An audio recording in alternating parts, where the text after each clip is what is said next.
अभिषेक एक 18 साल का लड़का जो एक बहुत ही बोरिंग और स्ट्रगलिंग लाइफ जी रहा था। बिल्कुल आपकी तरह वो भी दिन भर परेशान ही रहता। कभी माँ डांटती तो कभी पापा चार बात सुना देते और बचे हुए खाली समय में वो बस टेंशन, तंगी और डिस्ट्रैक्शन के साथ आलस का कंबल ओढ़कर लिपटा रहता। पढ़ाई में वो एक एवरेज स्टूडेंट था और उसका कुछ खास मन लगता भी नहीं था इसमें। वो हर काम में पीछे रह जाता। वो एक नंबर का आलसी लड़का था। एक काम भी वो ढंग से नहीं करता था, इसी वजह से हर काम में वो चार बात सुनता। उसे बेइज्जत होना पड़ता। कोई उसे पसंद नहीं करता था। सब उसकी नालायक और मूर्खों में गिनती करते, लेकिन असल में वो मूर्ख नहीं था। ऐसा बस लोगों को दिखता था, मगर उसका दिमाग बहुत तेज था और यही उसकी सबसे खास बात थी। वो अपने आप की ताकत को जानता था। वो ये भी जानता था कि अगर वो अपने असली औकात पर आ गया तो सब कुछ बदल जाएगा और वो सबसे बड़ा भी बन जाएगा, खूब सफल हो जाएगा। वो नालायक नहीं, बस आलसी था, और यही आलसपन तो उसे हर जगह बेइज्जत कर देता था। उसका मन स्थिर नहीं था और इसी रीज़न की वजह से वो खुद ही बार बार लोगों के दरवाजे पर पहुंचता, किसी न किसी को फ़ोन करता और किसी न किसी के पीछे पागल रहता, लेकिन बदले में कोई उसे 2 पैसे का भी भाव नहीं देता। एक तरह से कह सकते हैं हर जगह से बेइज्जत हुआ बंदा था वो। लेकिन सबका सुनहरा और खूबसूरत दिन आता है। उसके भी खूबसूरत दिन बड़े जल्दी आने वाले थे। साल था 2019, जब उसी का एक रिश्तेदार जो कि उससे उम्र में 4 से 5 साल बड़ा था, वो उससे मिलता है। मुलाकात में दोनों की बातें होती है, मगर थोड़ा खुलने के बाद वो लड़का यानी अभिषेक अपने उस रिश्तेदार को अपनी सारी परेशानियों के बारे में बताता है। उसके उस रिश्तेदार को उस लड़के में एक चिंगारी ज़रूर दिखती है कि ये लड़का दम रखता है कुछ बड़ा करने का, मगर ये इतने सारे उलझनों में फंसा ही कुछ इस तरह है कि ये कभी कुछ सही नहीं कर पाता। इस वजह से लोग बस इसकी गलतियां देखते हैं, इसके पीछे की वजह और हालत नहीं। कहते हैं ना, हर रिश्तेदार बुरा नहीं होता, कुछ फरिश्ते भी होते हैं। उसने पहले उस लड़के की पूरी बात सुनी और फिर उससे बस एक ही सवाल पूछा, तुम चाहते क्या हो? इस पर उस लड़के ने कहा, मैं सब अच्छा करना चाहता हूँ, सफल होना चाहता हूँ, कम से कम गलतियां करना चाहता हूँ और हर चीज़ में आगे रहना चाहता हूँ।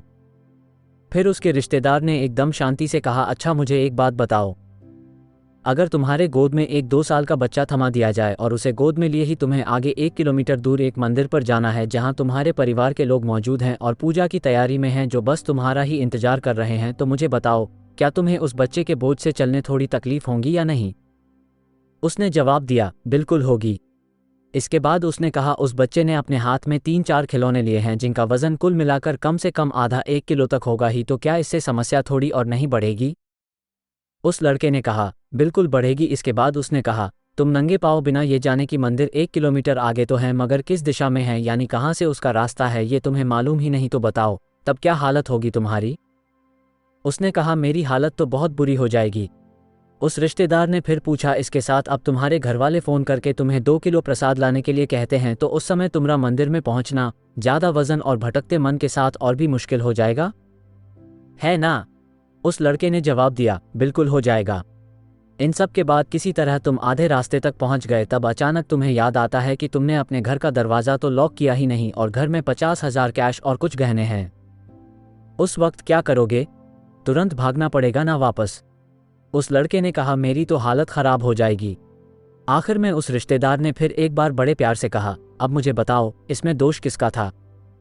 क्या तुम्हारे घर वालों का, किस्मत का, उस बच्चे का, या तुम्हारे खुद का? अभिषेक थोड़ा सोच में पड़ गया और बोला कि सारा दोष मेरा है। उस रिश्तेदार ने कहा, यहां भी तुम गलत हो। दोष तुम्हारा नहीं, उस बोझ का है जिसे धीरे धीरे तुमने अपने ऊपर बढ़ाया है। ये बोझ सिर्फ फिजिकली ही नहीं, मेंटली भी तुमने खुद ही बढ़ाया है। जैसे उस बच्चे के बोझ से तुम्हारा चलना धीमा हुआ और घर भागने के बोझ से दिमाग में टेंशन घुसी कि कहीं पैसे ना चोरी हो जाए और दोबारा जाना भी है और बच्चे को संभालना भी है और पूजा के प्रसाद को भी अपवित्र नहीं होने देना है। इन सब बोझ के साथ तुम्हें लगता है कि तुम एकदम आनंद में टाइम पर सही मुहूर्त पर मंदिर पहुंचने में सफल हो पाओगे? उस लड़के ने जवाब दिया, नहीं, बिल्कुल भी नहीं। उस रिश्तेदार ने फिर कहा, जरा सोचो, कुछ बोझ के साथ तुम 1 किलोमीटर का फासला भी सही ढंग से तय नहीं कर पाए, तो जिंदगी के सफर में जहां छोटे छोटे बोझ के साथ कई कोसों दूर की तुम्हें उड़ान भरनी है, उन्हें कैसे पूरा करोगे? अभिषेक ने कहा, छोटे छोटे बोझ का मतलब?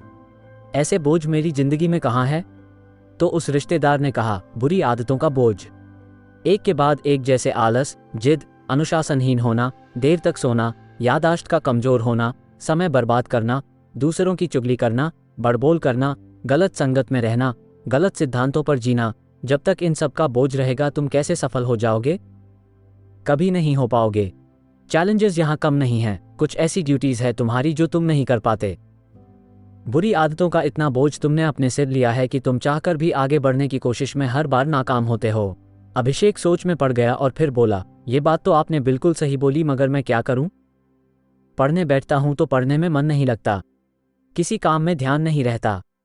सोचता हूं कल से कसरत करके अच्छा शरीर बनाऊंगा, मगर वो भी नहीं होता।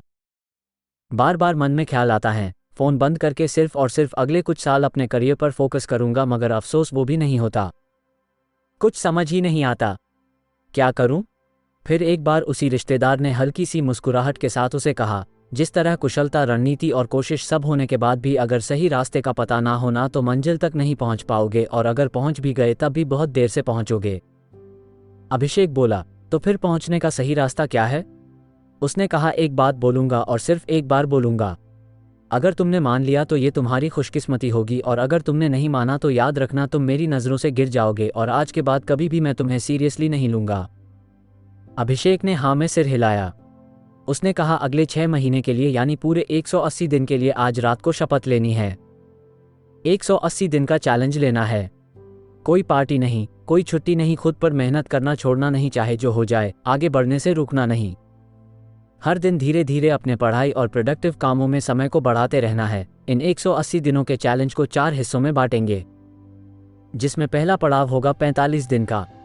पहले पड़ाव में आपको बाहरी दुनिया से डिस्कनेक्ट होना है। किसकी शादी है, किसके लड़के का मुंडन है, किसके घर में क्या खिचड़ी पक रही है, किसकी लड़की किसके साथ भाग गई, कौन किसकी तैयारी कर रहा है, किसने नया घर लिया है, नई गाड़ी ली है, किसके यहाँ कोई फंक्शन है, कौन मर गया, कौन जी रहा है। इन सभी मोह माया से सबसे पहले डिस्कनेक्ट होना है। पहले पड़ाव की चुनौती में लगभग 20% लोग बाहर हो जाएंगे, और उम्मीद करता हूं क्योंकि तुम्हारे अंदर मुझे चिंगारी दिखी है तो तुम टिक जाओगे। इस पहले पड़ाव में अपने डिस्ट्रैक्शंस के सभी सोर्सेस को खत्म कर दो। फ़ोन, लैपटॉप या कंप्यूटर, ऐसी कोई भी चीज़ जहां से अगर एक पैसे की भी वैल्यू नहीं मिल रही है तो उसे बंद कर दो। जो दोस्त बार बार घूमने और फालतू के कामों के लिए बुलाने आता है उसे ब्लॉक कर दो। जो छोटे छोटे डिस्ट्रैक्शंस जैसे कोई बर्थडे पार्टी या कहीं बाहर घूमने जाना या बीमार पड़ जाना, ऐसी चीज़ों को भी इग्नोर करो। सबसे मुश्किल ये पहला पड़ाव ही होता है, क्योंकि इसमें आप अपने अंदर के लालच और बर्बाद कर देने वाले सुखों को तोड़ तोड़ कर ख़त्म करते हो। इस पहले पड़ाव के बाद अब आप मेंटली फोकस्ड और सेल्फ कॉन्सेंट्रेटेड हो जाते हो, जिसके बाद जीतना और बेहतर तरीके से रहना आसान हो जाता है। अब हमारी एंट्री होती है उस दूसरे पड़ाव में। यहाँ अगले 45 दिनों के लिए हर दिन मेहनत और बुद्धिमानी की स्पीड को धीरे धीरे इंक्रीज करना है। शुरुआत भले ही पहले दिन 10 मिनट पढ़ने से करो, मगर हर दिन उसे थोड़ा थोड़ा बढ़ाओ। अगर 5-5 मिनट भी हर रोज बढ़ाते गए तो अगले 44 दिन बाद वो 10 मिनट 4 घंटे में बदल जाएगा, और एकदम आसानी से बिना किसी भी तकलीफ के तुम हर रोज बहुत मजे से 4 घंटे पढ़ पाओगे। और अब क्योंकि पहले पड़ाव में तुमने अपने सभी डिस्ट्रैक्शंस को खत्म कर रखा है, तो अब फोकस लेवल अपने आप बढ़ेगा, और साथ ही साथ पढ़ा हुआ या कुछ नया सीखा हुआ बहुत लंबे समय तक बहुत अच्छे से याद भी रहेगा। इन 45 दिनों में पूरा ध्यान अपनी मेहनत और इच्छाशक्ति को बढ़ाने के लिए इस्तेमाल करना है। इसमें एक चैलेंज लेना है कि हमें हर दिन पर्टिकुलरली इतने घंटे पढ़ने बैठना है या किसी अच्छी स्किल को सीखने में लग जाना है। यहाँ पर 50% लोग फिसल जाएंगे, लेकिन आपको टिके रहना है। अब बारी है तीसरे पड़ाव की, और ये भी 45 दिन का ही होने वाला है। इस पड़ाव में अगर आदमी आ गया तो समझो उसने ऑलमोस्ट सब कुछ पा लिया। इस पड़ाव में स्टेट ऑफ नथिंग में जाना है, जहां अपने एथिक्स को, अपने लाइफस्टाइल को, जो आप पिछले 90 दिनों से करते आ रहे हो, उसे एक लेवल और ऊपर लेकर जाना है। इसमें असल में होता क्या है कि तुम्हारे शरीर को अब तक आदत लग चुकी है मेहनत करने की, डिसिप्लिन में रहने की, और पहले की तरह वो तमाम बुरी आदतें अब तुम्हारे में नहीं हैं। तो इस वक्त तुम्हारे पास एक मौका है, और वो है इन्हीं कोशिशों को एक लेवल और ऊपर लेकर जाने का। जैसे जो हार्डवर्क अब तक 4 घंटे का होता था उसे बढ़ाकर 6 घंटे कर देना है। पहले जहां पढ़ाई पंखे में होती थी, अब ऐसे स्टेट में जाना है कि जहां गर्मी से हालात ख़राब भी हो तब भी इसका तुम्हारे ऊपर ज़्यादा फर्क नहीं पड़ना चाहिए। बिना किसी सुख सुविधा के, बिना किसी इंटरनेट या पर्सनल हेल्प के अब तुम्हें तुम्हारा काम करना आना चाहिए। इस पड़ाव में कुछ इस तरह बनना है जैसे तुम किसी के मोहताज नहीं, ना पैसों के, ना किसी सुख सुविधा के, सिर्फ और सिर्फ अपने दम पर हो और रहोगे। ऐसा इसलिए क्योंकि कई बार ऐसे भी समय आएंगे जब खराब परिस्थितियों में भी, फेलियर्स में भी अपने मेहनत में कोई कंजूसी नहीं करनी होगी, बल्कि मेहनत बरकरार रखनी होगी। ऐसे वक्त के लिए ये तीसरा पड़ाव आपको तैयार करता है। अब बारी आती है चौथे पड़ाव की, जिसमें 15 से 20% लोग ही जा पाते हैं, लेकिन यही वो लोग होते हैं जो बाकी के 80% लोगों के सर होते हैं, उनके रोल मॉडल और लर्निंग एग्जाम्पल्स होते हैं। ये आखिरी पड़ाव है पूरे 180 डेज चैलेंज का। ये 45 का आखिरी पड़ाव होने के बाद आप 180 दिन का चैलेंज पूरा कर चुके होंगे। इसके बाद तुम एकदम बवाल बनने वाले हो। इस समय तक आते आते तुम अपने काम में एकदम परफेक्ट हो चुके हो। लाइफस्टाइल एकदम जबरदस्त हो चुकी है। किसी भी बुरी आदतों में नहीं फंसे हो। लोगों ने तुम्हारी तारीफें भी शुरू कर दी है।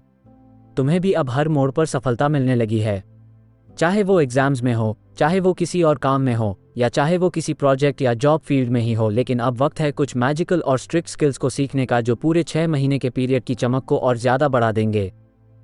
मैजिकल स्किल्स से मेरे कहने का मतलब है, जैसे तुम कम्युनिकेशन और प्रेजेंटेशन सीख सकते हो, तुम मार्शल आर्ट सीखकर अपने बॉडी को वेल शेप्ड और दिमाग के फोकस को और बढ़ा सकते हो। कोडिंग या आई में स्पेशलाइज्ड होकर तुम अपने फ्यूचर सिक्योरिटी के लिए कई और ऑप्शंस क्रिएट कर सकते हो। पहले के 3 पड़ाव के आते आते तुम दूसरों से बहुत आगे तो ऐसे ही आ चुके हो। और जिस तरह हम सांस लेना, खाना खाना और सोना नहीं भूलते, क्योंकि वो हमेशा हम एक ही समय पर करते हैं, अगर ना करे तो शरीर याद दिला देता है, ठीक उसी तरह 3 पड़ाव को कर लेने के बाद अब दिमाग और शरीर को उन्हीं चैलेंजेस और टास्क्स को करने की आदत लग जाती है। और इससे अच्छी बात और क्या हो सकती है कि अब मेहनत और काम करने में भी बहुत मज़ा आने लगेगा। दोस्तों, ये जो मैंने कहानी सुनाई उसका एक सस्पेंस अभी खोलूंगा। सबसे पहली बात कि वो कहानी बिल्कुल सच्ची थी। आज वही लड़का रेलवेज में एक अच्छे पोस्ट पर काम कर रहा है। उसने 2019 के बैच में रेलवेज का एग्ज़ाम निकाला था। मुझे इसकी एग्जैक्ट जानकारी तो नहीं, लेकिन लोगों से आज उसकी खूब तारीफ़ें सुनने को मिलती है। वो लाख रुपए की सैलरी पर एक अच्छी ज़िंदगी जी रहा है। आप भी अगले 180 दिन का चैलेंज अपना लो, और चाहे जो हो जाए, सिर्फ और सिर्फ 180 दिनों की तकलीफ होगी, लेकिन इस 6 महीने की तकलीफ के बाद अगले 60 साल मौज करोगे। वीडियो अच्छी लगी तो लाइक और सब्सक्राइब करना ना भूले। हम ऐसे ही और वीडियो लाते रहेंगे आपके लिए। धन्यवाद।